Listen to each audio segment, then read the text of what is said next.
Hello friends, இந்த ஒரு பொருள் சேர்த்து சட்னி செஞ்சு பாருங்க. டேஸ்ட் அட்டகாசமாக இருக்குங்க. வீடியோக்காக சொல்லங்க. ஒரு தோசை சாப்பிட்றவங்க கூட 4 தோசை கேட்டு வாங்கி சாப்பிடுவாங்க. சரி வாங்க எப்படி செய்யலான்னு பார்த்துடலாம். அதுக்கு முன்னாடி சேனலை சப்ஸ்கிரைப் பண்ணிவிட்டு ஆல் பட்டனை கிளிக் பண்ணிக்கோங்க.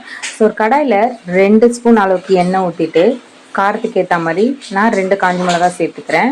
காரத்துக்கு ஏற்ற மாதிரி நீங்கள் சேர்த்துக்கோங்க. 2 சின்ன சைஸ் வெங்காயத்தை இந்த மாதிரி கட் பண்ணி சேர்த்து கூடவே 2 தோல் உரிச்ச பூண்டு பல்லையும் சேர்த்து வதக்கிக்கலாம். இது வதங்கி வந்ததும் ஒரு பெரிய சைஸ் தக்காளியை இதை கூட சேர்த்து ஆஸ் யூஷுவல் நம்ம சட்னிக்கு தேவையான உப்பும் ஒரு 1/4 ஸ்பூன் அளவுக்கு மஞ்சத்தூளியும் சேர்த்து இது நல்லா வதக்கிக்கலாங்க.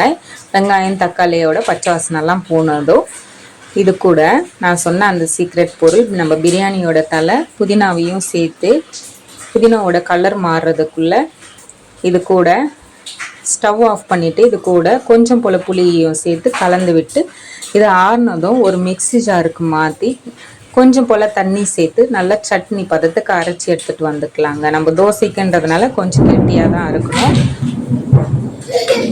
இந்த மாதிரி கெட்டியாகவே அரைச்சி எடுத்துகிட்டு வந்துக்கலாங்க. இது கூட தாளிப்பு சேர்த்துக்கலாம். தாளிப்பு தான் இதில் மீனே.